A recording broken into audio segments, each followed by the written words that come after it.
ابری کے ہاتھی کو اٹھانے کی مسلسل کوشش جاری تھی کہ اچانک سمندر کی طرف سے ان کی طرف اللہ تعالیٰ نے ابابیلوں کو بھیج دیا۔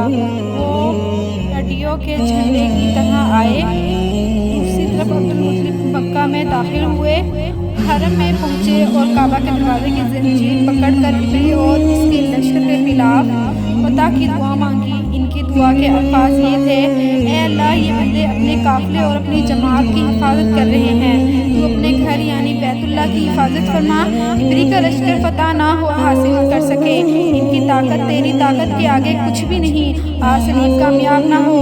سلیب کا لفظ اس لیے بولا کہ ابری عیسائی تھا اور سلیب کو عیسائی اپنے نشان کے طور پر ساتھ لے کے چلتے ہیں۔ اب انہوں نے اپنی قوم کے ساتھ لیا اور ہیرا پہاڑ پر چڑھ گئے، کیونکہ ان کا خیال تھا وہ ابری کا مقابلہ نہیں کر سکیں گے۔ اور پھر اللہ تعالیٰ نے پرندوں کے جھنڈ بھیج دیے۔ یہ پرندے چڑیوں سے قدرے بڑے تھے، ان میں سے ہر پرندے کی چونچ میں پتھر کے تین ٹکڑے تھے۔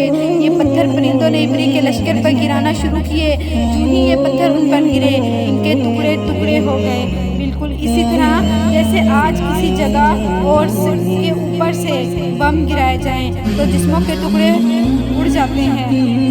ہاتھی محمود بندہ ان کنکریوں سے محفوظ رہا، باقی سب ہاتھی تہس نہس ہو گئے۔ یہ ہاتھی 13 عدد تھے، سب کے سب کھائے ہوئے نحوست کے مانند ہو گئے، جیسے کا سورۃ الفیل میں آتا ہے۔ ابری اور اس کے کچھ ساتھی تباہی کا یہ منظر دیکھ کر بری طرح بھاگے، لیکن پرندوں نے ان کو بھی نہ چھوڑا۔ ابری کے بڑے میں طبقات میں لکھا ہے کہ جسم کا ایک عضو الگ ہو کر گرتا چلا گیا، یعنی وہ بھاگ رہا تھا اور اس کے جسم کا ایک حصہ الگ ہو کر گر رہا تھا۔ دوسری طرف عبدالمطلب اس انتظار میں تھے کہ جب حملہ ہوتا ہے، لیکن حملہ آور جب مکہ میں داخل نہ ہوئے تو وہ حالات معلوم کرنے کے لیے نیچے اترے۔ مکہ سے باہر نکلے، تب انہوں نے دیکھا سارا لشکر تباہ ہو چکا ہے۔ مال غنیمت ان کے ہاتھ لگا، بے شمار سامان ہاتھ آیا، مال میں سونا چاندی بھی بے تحاشا تھا۔ لشکر میں سے کچھ لوگ ایسے بھی تھے جو واپس نہیں بھاگے تھے، یہ مکہ میں رہ گئے تھے۔ ان میں ابری کا ہاتھی محاوت بھی تو تھا، جو محمود کو آگے لانے میں ناکام رہا تھا۔